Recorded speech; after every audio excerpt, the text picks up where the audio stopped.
beautiful people, what it do, Sky Squad. Welcome back. And this is my 5th year lock update. Woo woo, like what? So yeah, let's just hop into that. I like to do like a brief little how did I get here, how did I start. So if you haven't watched my lock journey from the beginning, there's still cringe-worthy videos up, and I'll update those as well because I'm planning to revisit some of those videos now that I'm on the other side. Now I've been in the game for some years, and just updating you guys on the advice I would give now. I think the first video I'm going to do is about budding.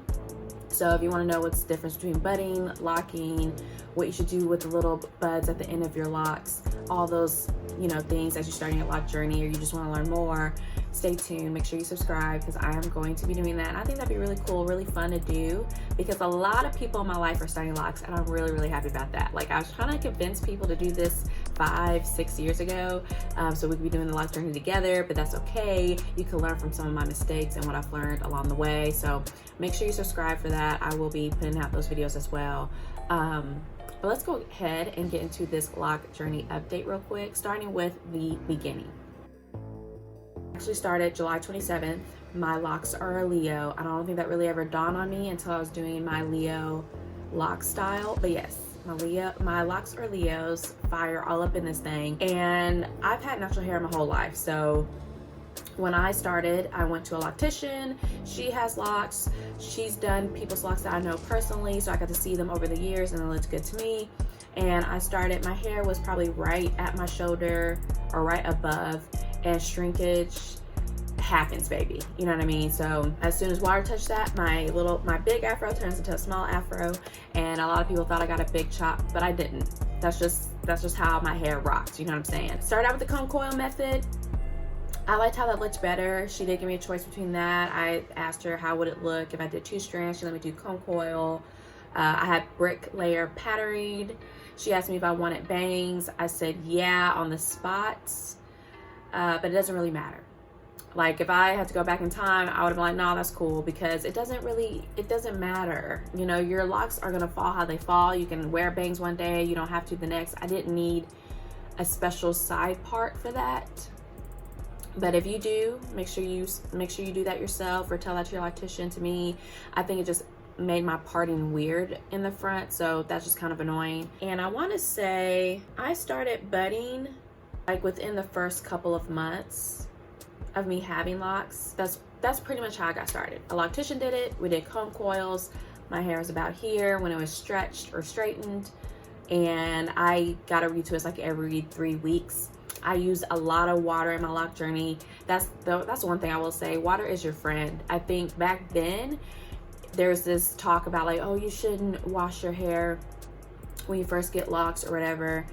And I don't necessarily agree with that anymore. I think back then I was just doing what I was advised to do. Even then I still didn't do what I was supposed to do, because 3 weeks after I got my locks, I washed it anyway for the first time.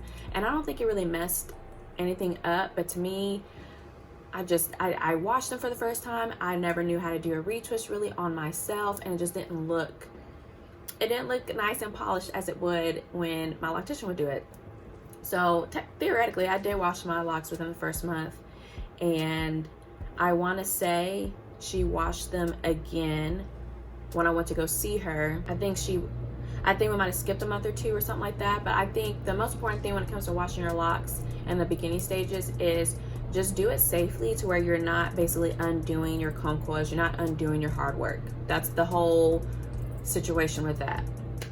My little tidbit, my little soapbox. But yeah, so that's pretty much how I got started. That's how my lock journey got started. About like later in the year, I just transitioned to more like natural based products, because I just feel like I have a better time with them. My hair feels better. My locks look better. I think when I use, those commercial like thick sticky stuff, it just never really worked for me. Like, yes, the style looks pretty or whatever, but my hair and scalp don't really feel nourished or anything like that. So that's pretty much how I got started. That was like basically my first year in a nutshell. I documented my lock journey every week in the beginning, and then every month, so you got to see it in real time. And so if you want to check that out, or especially if you're starting your loc journey and you kind of, you know, need a buddy to go through it with you, watch those videos, because I'm basically going through it with you in real time. And I had no idea that my locks were gonna look like this. I had no idea, none. So let's just recap what even happened this past year. Last August, I remember going to my loctician for the first time in 5 years. I hadn't seen her since my first year loc journey, because after I started budding, after that really happened, and I just kind of became more confident into doing my locks myself. Honestly, I think everyone should know how to do their locks themselves. As we could see, like, when the pandemic happens, a lot of people were scrambling, worried about, like, how am I gonna get to my loctician? I can't see my loctician, and what am I gonna do? What am I gonna do? And I just think knowing how to do your own hair and take care of your own hair, it's just a nice skill set to have. Like, it's very important to have. So by the end of the first year, I was able to do my locks myself. You know, it's trial and error, but hey, everything worked out in the end.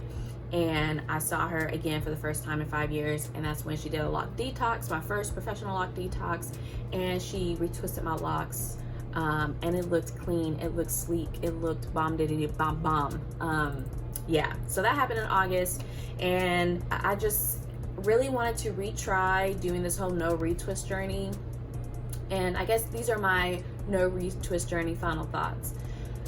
If you're anything like me and your locks, some of them, have hair that grow away from the loc, meaning if you kept letting your locks just do its own thing, never retwisting it, never doing any sort of type of maintenance technique to get those loose hairs back in, it'd probably just get thinner and thinner and thinner, because that hair is never joining the loc. You know what I'm saying? And I only really have that concern really in the front of my head and a couple in the back. And I feel like that's always been my two areas of, like, concern ever since the start of my loc journey. I remember the front, I'm just like wondering, is it going to start budding yet? What is it doing? Like, it just seemed like a late bloomer. And that's always been my main two areas of concentration. Everything else, I didn't have to worry about too much. And I felt like that's the same thing even in my no retwist journey. I didn't have to worry about that too much, just really the front and a couple in the back. And I didn't want to ruin the integrity of my locks doing that. So basically, am I gonna retwist every single month? You know, it's kind of hard to break that habit. It really is for me. I don't know. I think I can get it down to every other month, or at least doing some locksmithing, which I did try this year, and that's honestly my favorite maintenance technique. No cap, that's like my favorite loc maintenance technique. That and the palm rolling duo, my favorite. I tried the crochet, I really did. And I think that helped me with two of my locks in the front here, like this one. I feel like that helped me with this one in the past. I think my problem with crocheting is my locks are smaller than what I usually see crocheting technique being done on. So I feel like I need to be careful not to overdo it, because I think if you overdo crochet, you could just rip out hairs and work against yourself. But anytime I do crochet, I think I'm gonna crochet and then immediately palm roll the loc afterwards to just kind of really reinforce that crochet. But this one was one of my, I'm not gonna say problem child, but one that I worried about. But I'm not too worried about it anymore. I feel like it was thicker down here where I crocheted, and then a little smaller here. But we're getting back there. So I feel like locksmithing is like the safer way for me, which I have a video on, so if you want to know how I locksmith, because I'm not ripping anything with the tool. It's like I'm like reinforcing it back into the loc, finish it off with a palm roll, and I really just like that technique. So hopefully that continues to be a good maintenance, because I feel like if I don't retwist necessarily, I still need to do some sort of maintenance, at least to the front and a couple in the back. And I think locksmithing is really good for that. Crocheting, not too often, can be really good for that.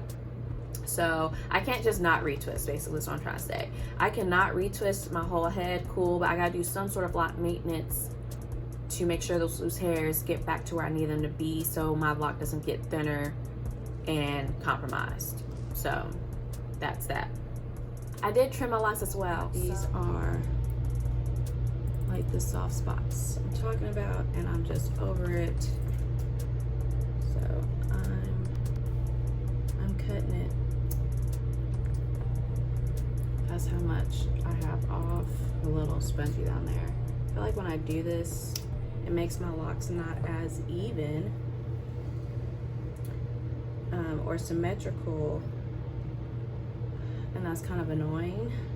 One is a soft spot, and it's like my thicker ones too, but I kind of want to keep it. This is the main one. This is the main one that's been bothering me. You can see that there, and you can see it's just like basically loose hair in between. It's not locked anymore. So sometimes what I'll do is I'll just cut right down here, so you can still have like some loose hair at the bottom if you want. Well, so I trimmed about 5 or 6 of my locks, and I'm gonna try not to trim anymore until my next lockiversary or 6 months from now. We'll see how that goes. I'm also contemplating just doing a nice lock cut, like not too major. I don't know. A part of me, and you know, your locks, it takes a long time to grow, right? Like, you know, it took me 6-ish years to get to this length, you know what I mean? And I can't just cut off that much and think it's gonna grow right back. So I think I just want to trim like a little bit from the bottom, like across the board. Kind of how my grandma would do it if I had split ends. Like, she would never just cut all the split end off. Me, I'm like, just cut it off, but she wouldn't. She would just trim until it evened out. But I am itching to do that. But as you guys already know, if you don't know, I did do a black velvet semi-permanent rinse on my hair, and these are the results of that. I was going to do color, but if you don't save your lock trimmings, I suggest you do, because you never know when one day you're gonna wake up and say, I want to color my hair. I think that's the best thing to do, is to test it on those lock strands, and you can actually see on your hair what the color would look like, and if you even want to deal with it. Because I watch so many lock dye tutorials where everyone's winging it on a hope and a prayer, and I just do not have the time for that. What is the point of me putting developer on my hair? I'm not touching bleach, but like, why do all of that and then not like it, not in love with it at the end? So this is like the black velvet color, and really I think this really helped with the lint, which has been a menace. Lint is a menace. Fibers are everywhere. Fibers are everywhere. If it's not your boyfriend's hair, if it's not your dog's hair, if it's not your cat's hair, it's your blankets, it's your clothes. Especially the longer your locks get, the minute it starts touching clothing, you're just really gonna have a problem with it. So don't pick at your locks unless it's like on the outer surface level. You can just easily grab it. Once it's embedded, just leave it alone, because I have picked at things, and I think that's why some of my soft spots have happened. I have picked at things, and you're really destroying the foundation and the integrity of the lock, so just don't do it. I just decided to do a black rinse, and I feel like it looks good. Like, it looks like a natural black. But now my whole head is the same natural color. As you know, when your ends are in the sun, basking in the sunlight, being sun-kissed, it gets lighter. So my ends were getting dark brown. You couldn't really tell inside, but you can really tell in natural light. So that being lighter, plus the lint, plus all of that, I'm like, we're gonna do a rinse. So I did the black semi-permanent color. It is a natural color. I wouldn't even do off black, because this looks fine to me. I think the next time I do this, which I can see myself doing it again, the next time I do it, I will do jet black, just to see how I feel about it. I think I like it. But yeah, these are my locks. Let's do up close here. These are my locks. These are my ends. And I'm loving this red color. I do my nails myself, y'all. That's what I've been on. But yeah, this is it up close. I also combined some of my locks as well this year. And I retwist these towards the front, and I feel like they're gonna do better. Like, I feel like that is doing what I want it to do. So yeah, here's where we're at, guys. So yeah, that's pretty much it. Lint, we did a rinse. We did some trimmings ×2 because I did trimming this month, and the last time I did a trim was about 5 months ago, almost 6. Retwisting, not as often. And yeah, that's really it. Now, as far as like Loc favorites, I think I have a Loc product favorites already up, so I'll link that as well. But that's pretty much it. I try to use as much natural products as I can, but that's pretty much my Loc journey, y'all. Like, just try to keep it as simple as possible. I still wrap my hair up all the time. I'm gonna get into more scarf styles, just to keep the lint at bay. So if you're a Loc newbie, or you're thinking about getting locks, or you're not quite here yet, listen, cover your locks. Do not get lazy at night. Don't do it. Okay? If you need help on how to wrap your locks, I got 2 videos for that. But do not skip wrapping your hair up at night. I keep my scarf in the bed. So once I hit the bed, it's already there. I'm telling you, lint is a menace. I'm not gonna stop talking about it. It's driving me crazy. All of these fibers are driving me nuts, but ain't nothing a little semi-permanent color can't fix, okay? Ain't nothing a little brushing can't help remedy, you know? It happens, it's inevitable. But that's pretty much, that's my Loc journey update, y'all. I mean, nothing like crazy. I hope you guys like this video. Make sure you subscribe, like I said. I'm going to be revisiting some of my old videos and giving you some up-to-date tips, so make sure you keep an eye out for that. Let me know what other type of videos you want to see on this channel. Thank you so much for watching. Make sure you subscribe. Let's get to 5K, please, baby. See you next time. Peace.